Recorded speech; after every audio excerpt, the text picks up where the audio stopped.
오늘 나에게 주신 하나님의 말씀 사도행전 3장 15절 말씀입니다. 신약 성경 191페이지가 되겠습니다.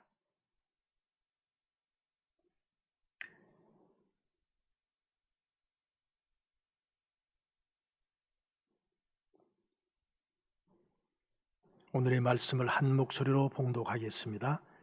생명의 주를 죽였도다.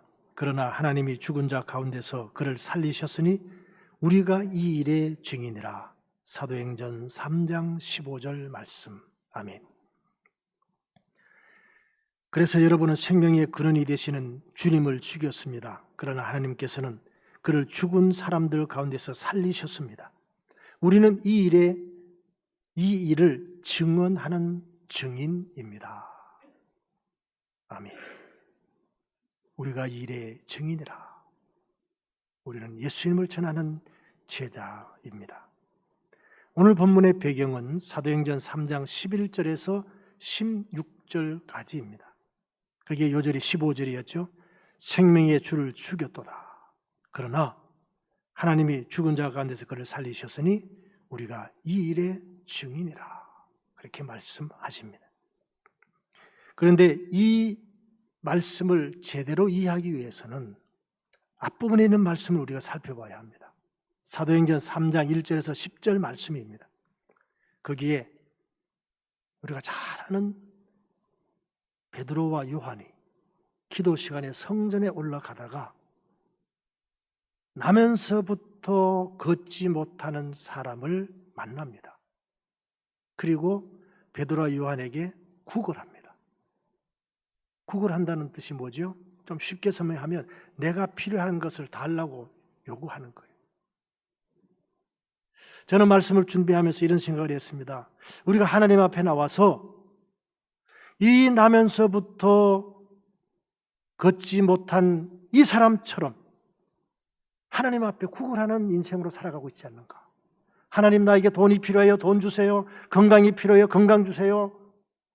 우리 자녀들 잘 되게 해주세요. 그것만 구하고 있지 않는가? 그런 깨달음이 들었어요. 우리가 하나님 앞에 나와서 이 안지명이처럼 구걸하는 인생은 아닌가? 진짜 복음을 만나지 못하고 구걸하는 인생은 아닌가 생각을 해봤어요.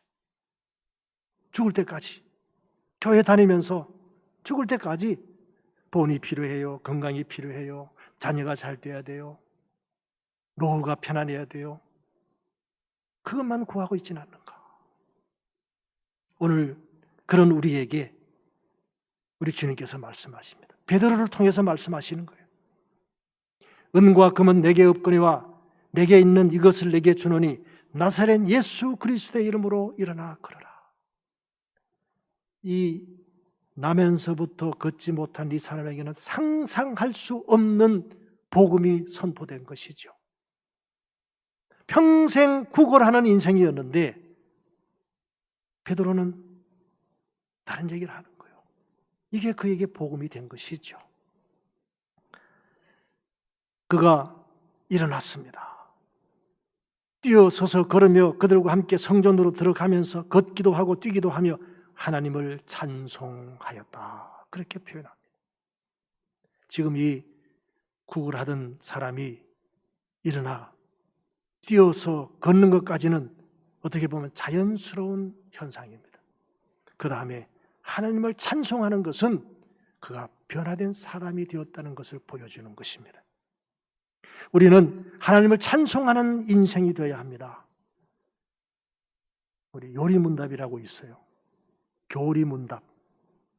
그래서 웨스트민스터 신앙 고백 그런 게 있거든요. 이 성경의 내용을 잘 정리해서 가르치는 그런 교리가 있습니다. 거기에 요리문답 제1문이 있어요. 우리 항존 직분자들 공부할 때 다 배우셨어요. 첫 번째 질문이 이런 겁니다. 사람의 제일 되는 목적이 뭡니까? 그래 물어요. 뭐죠? 하나님을 영화롭게 하고 영원토록 그를 즐겁게 하는 것이다. 하나님 때문에 즐거워하는 삶을 사는 것이다. 하나님을 영화롭게 하고 하나님을 찬송하고 나 때문에 하나님의 영광 받으시는 거예요. 나 때문에 하나님의 이름이 높여지는 거예요. 그것이 우리 사람의 첫 번째 사명이다. 그렇게 말씀합니다. 지금 이 구걸하던 인생이 일어나 걸으면서 바로 그 첫 번째 사명을 수행하고 있는 거예요.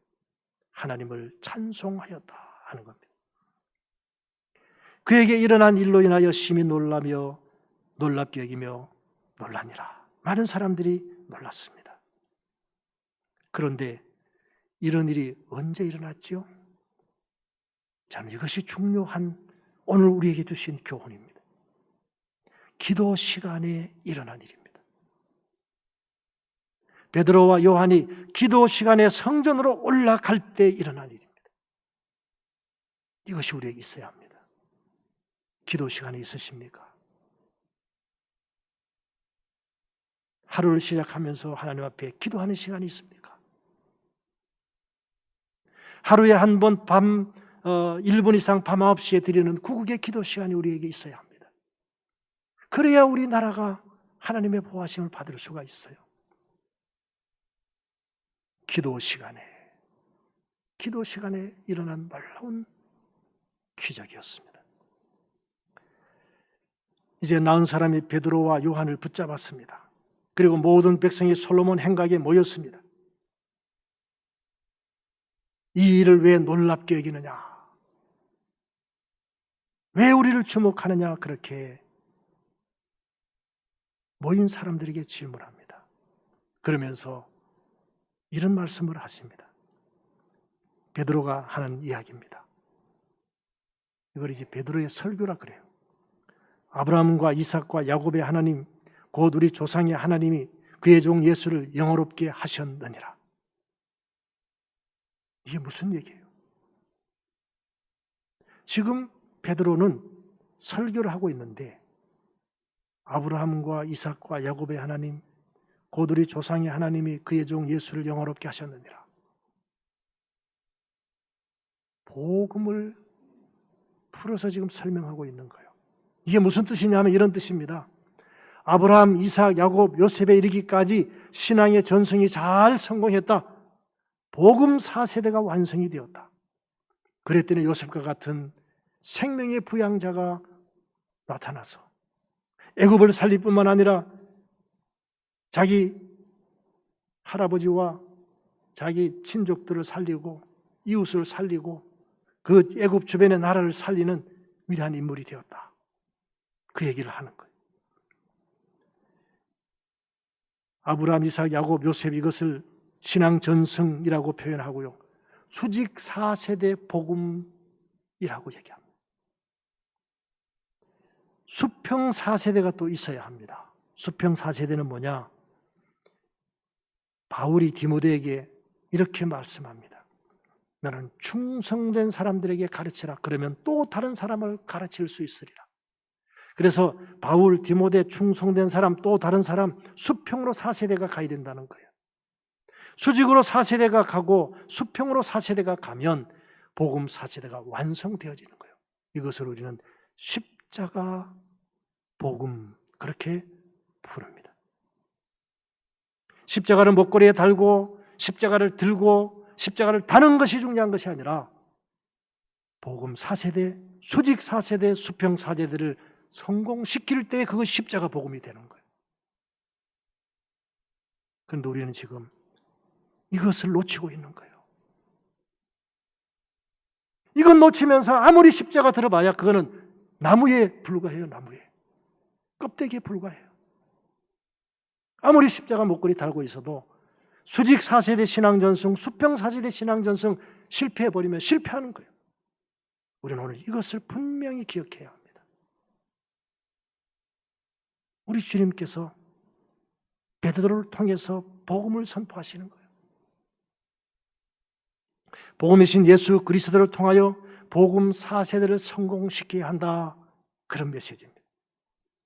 복음의 성취는 창세기 1장 26절에서 28절에 있는 내용을 회복하는 겁니다.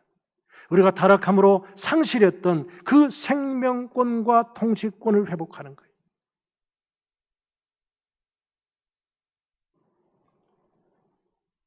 제가 한남대학교 교직원 설교를 하러 한번 갔어요. 제가 총회 임원을 할 때 임원이라고 부르셨던 것 같아요. 좀 일찍 가서 교목실에서 교목실장 우리 선배님하고 대화를 하는 가운데 제가 물었습니다. 여기에 여자 교수님들, 여자 직원들 많이 있죠? 예, 많이 있습니다. 혹시 결혼하는 사람 있습니까? 결혼한 사람 많습니다. 그래요. 네, 알았습니다. 제가 설교하면서 그랬어요. 여러분, 우리 하나님께 주신 사명, 생육하고 번성하여 충만하는 사명은 오늘 우리에게도 그대로 적용되어야 합니다.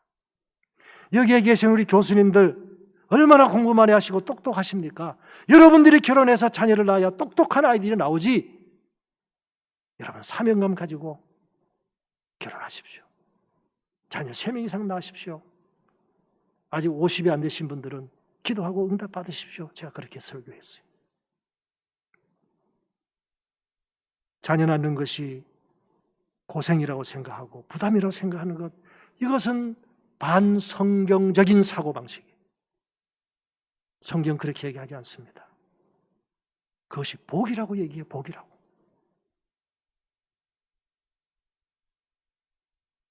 오늘 우리 대한민국은 멸망으로 치닫고 있습니다. 지금 이대로 가면요, 150년이 지나지 못해서 우리나라가 사라집니다. 이런 시대에 살고 있습니다. 그래서 우리는 이것을 우리가 앞장서서 복음을 받은 우리들이 이것을 앞장서서 실현해야 합니다. 그런데 이런 생명의 주를 죽였습니다. 그 당시에 유대인들이. 그러나 하나님이 죽은 자 가운데서 그를 살리셨습니다. 우리가 이 일의 증인이라 베드로와 요한이 그렇게 고백합니다. 우리가 이 일의 증인이라. 자, 오늘 요절 말씀 다시 한번 우리 봉독하겠습니다. 시작. 생명의 주를 죽였도다. 그러나 사람이 죽은 자 가운데서 그를 살리셨으니 우리가 이 일의 증인이라. 아멘. 여기에 복음이 다 들어있어요. 뭐가 들어있죠? 생명의 주를 죽였다. 십자가의 죽음이 들어있어요. 죽은 자 가운데서 그를 살리셨다. 부활의 메시지가 들어있어요. 그리고 우리가 이 일의 증인이라. 이게 바로 복음입니다. 우리가 복음의 증인이 되어야 한다는 것입니다. 십자가는 두 종류가 있다 그랬죠. 첫째는 강도의 십자가입니다. 형벌의 십자가, 수치의 십자가, 모멸의 십자가입니다. 또 하나는 예수님의 십자가입니다. 사랑의 십자가, 용서의 십자가, 구원의 십자가입니다. 부활은 예수님이 부활의 첫 열매가 되셨습니다. 대속의 십자가를 지신 예수님을 하나님이 살리셨다라고 성경은 증언합니다. 왜 살리셨느냐? 우리가 상실한 생명권과 통치권을 회복시키기 위하여 그분을 살리신 거예요. 그래서 그분이 예수님으로 생명권을 회복시켜 주시고 그리스도로 통치권을 회복시켜 주시는 겁니다. 마태복음 28장 5절 6절에 천사가 여자들에게 말하여 이르되 너희는 무서워하지 말라. 십자가에 못 박히신 예수를 너희가 찾는 줄을 내가 아노라. 그가 여기 계시지 않고 그가 말씀하시던 대로 살아나셨느니라. 와서 그가 누우셨던 곳을 보라.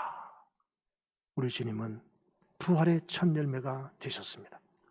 그러므로 우리도 부활합니다. 이 부활은 나중에 주님이 재림하실 때 부활하는 것도 부활입니다. 물론 그것이 최종적인 부활입니다. 그러나 지금 이곳에서 우리는 부활을 경험해야 합니다. 그것은 하나님이 주신 복을 회복시켜서 사는 것입니다. 그것이 부활의 증인입니다. 생명권, 생육하고 번성하여 충만하라. 이 사명을 성실히 수행하는 겁니다. 이 사명을 수행할 때에 우리 교회가 살고 이 나라가 사는 것입니다.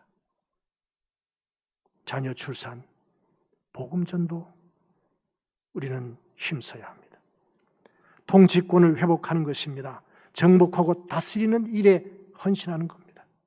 신앙을 전승하고 하나님의 나라를 회복하는 일, 나 때문에 많은 사람들이 살아나고 회복되어지고 힘을 얻고 용기를 얻는 그런 살리는 일에 우리가 제자로 쓰임받는 것입니다. 뜻이 하늘에서 이루어진 것처럼 땅에서도 이루어지도록 하는 것이 오늘 부활의 증인인 우리들이 해야 될 일입니다. 마태복음 6장 10절 우리 주님께서 가르쳐 주신 기도문이죠. 나라가 임하옵시며 뜻이 하늘에서 이루어진 것 같이 땅에서도 이루어지이다. 우리가 기도만 할 것이 아니라 실제로 그 뜻이 이루어지도록 우리가 할 일을 해야 합니다. 누가 하겠지? 아닙니다. 내가 해야 합니다. 그렇게 헌신하는 사람들을 통해서 이 땅의 하느님 나라가 회복되어지는 것입니다. 이제 우리는 증인이 되어야 합니다. 먼저는 증인이 되기 위해서는 길이요 진리요 생명이신 예수님을 영접하여야 합니다. 영접하는 자에게는 하나님의 자녀가 되는 권세를 주신다고 약속하셨습니다. 요한복음 1장 12절에 영접하는 자고 그 이름을 믿는 자들에게는 하나님의 자녀가 되는 권세를 주셨습니다. 자녀가 된다는 것은 하나님이 우리의 아버지가 되신다 그런 뜻이잖아요. 두 번째는 예수 그리스도의 신실한 제자가 되어야 합니다.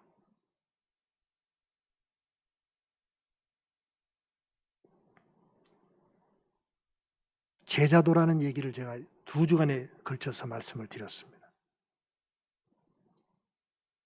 급진적인 제자도, 혁신적인 제자도.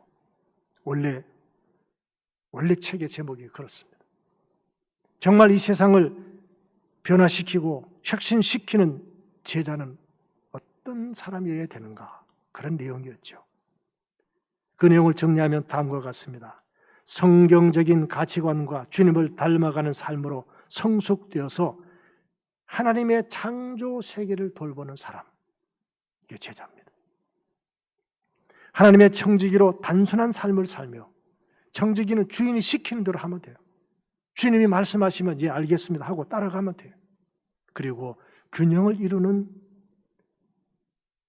교회에서도 잘하고 세상에서도 잘하고 교회에서도 잘하고 가정에서도 잘하고 한결같이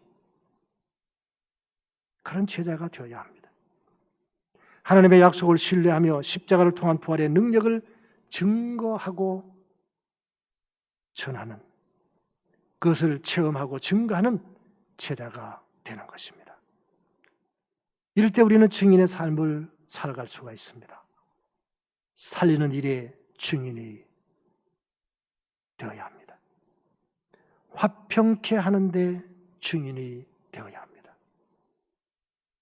이것이 바로 복음의 증인이 되는 비결입니다. 복음의 증인이 뭐냐? 살리는 일에 힘쓰는 사람, 화평케 하는데 힘쓰는 사람, 그 사람이 복음의 증인이에요. 복음의 증인으로 하면서 살리는 일을 하지 않고 화평하는 일을 하지 않으면 그거는 가짜예요. 그거는 복음의 증인이 아니라 마귀 사탄의 증인이 되는 거예요. 마귀 사탄의 하수인이 되는 거예요.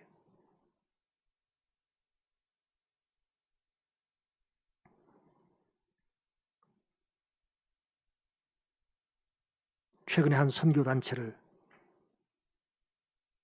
우리 한국 세계선교협의회라고 우리 한국의 선교를 총괄하는 그런 협의회가 있습니다. 거기에서 벌써 수년 전에도 회원권 정지를 한번 했는데 또 문제가 생겨서 회원권 정지 5년, 회원권 정지 2년, 그리고 지도를 받도록 그렇게 결의를 했습니다. 이 소문이 이제 새 나가가지고 그 결의를 하기 전에 탈퇴를 해버렸어요. 그러나 우리 한국세계선교협의회에서는 그 탈퇴 공문을 접수하지 않고 회원권 정지 2년 그리고 지도를 받도록 5년 동안 지도를 받도록 그렇게 결정을 했다는 이 기사를 제가 어제 봤어요. 그 선교단체는 현재 선교사님들이 제발 우리가 선교하고 있는 곳에는 오지 말라고 하는 그런 단체예요. 선교단체인데 현재 선교사님들이 제발 우리 있는 곳에는 오지 말아라. 왜? 그 사람들이 한번 지나가면요, 그동안 했던 선교가 다 그냥 무효화 되어버리는 거예요. 이게 뭡니까? 이건 하나님 나라를 위해서 일하는 게 아니라 하나님 나라를 회방하는 거죠. 말은 복음을 전한다 그러는데 실제로는 가서 복음을 방해하는 일을 하고 있는 거예요. 우리 잘 분별해야 합니다.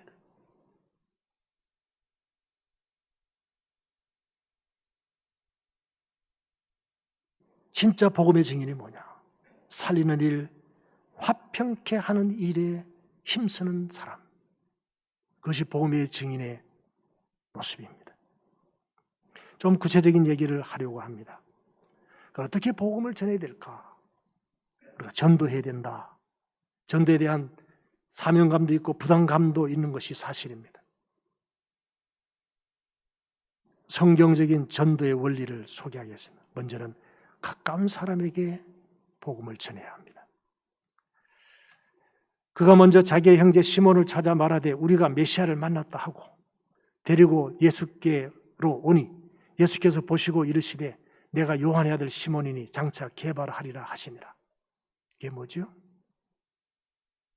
베드로의 형제 안드레가 먼저 복음을 받았어요. 그리고는 자기 형제 시몬에게 가서 우리가 메시아를 만났다. 그래서 시몬도 예수님을 만나고 결국은 수제자가 되는 놀라운 역사가 일어난 겁니다. 그래서 우리는 가장 가까운 사람에게 복음을 전해야 합니다. 우리 부모, 형제, 가족, 친지에게 복음을 전해야 합니다.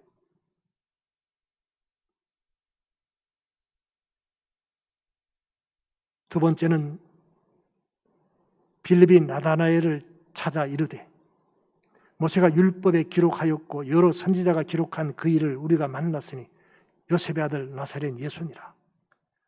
나다나엘이 이르되 나사렛에서 무슨 선한 것이 날 수 있느냐? 빌립이 이르되 와서 보라. 그 유명한 Come and see 그 말이죠. 와서 보라. 그래서 전도한 겁니다. 자기 친구를 전도한 겁니다. 우리 주변에 친구, 이웃, 함께 일하는 사람들에게 복음을 전해야 합니다. 그러므로 증인의 삶을 사는 것이죠. 살리는 일을 화평케 하는 일의 증인이 되는 겁니다. 그 일을 하면 복음의 증인이 되는 거예요. 복음의 증인이라고 하는 것은 살리는 일, 화평케 하는 일을 수행하는 사람입니다. 이제 우리는 이 일에 증인의 사명을 충실히 감당하시기를 바랍니다. 우리의 죄를 대신하여 십자가에서 죽으시고 죽은 자 가운데서 사흘 만에 살아나셔서 우리 삶의 주인이 되시는 예수님을 가까운 사람에게 이웃에게 찾아가서 변화된 삶으로 복음을 전하는 증인의 삶을 살아야 합니다. 기도하겠습니다. 우리의 죄를 대신하여 십자가에서 죽으시고 죽은 자 가운데서 사흘 만에 살아나셔서 우리 삶의 주인이 되시는 예수님을 가까운 사람에게 이웃에게 찾아가서 변화된 삶으로 복음을 전하는 증인의 삶을 살아갈 수 있도록 인도하여 주옵소서. 그러므로 우리의 복음적인 삶을 통하여 오늘도 많은 사람들이 주께로 돌아오는 놀라운 구원의 역사가 이루어지게 하여 주옵소서. 예수님의 이름으로 간절히 축복하며 기도하옵나이다. 아멘.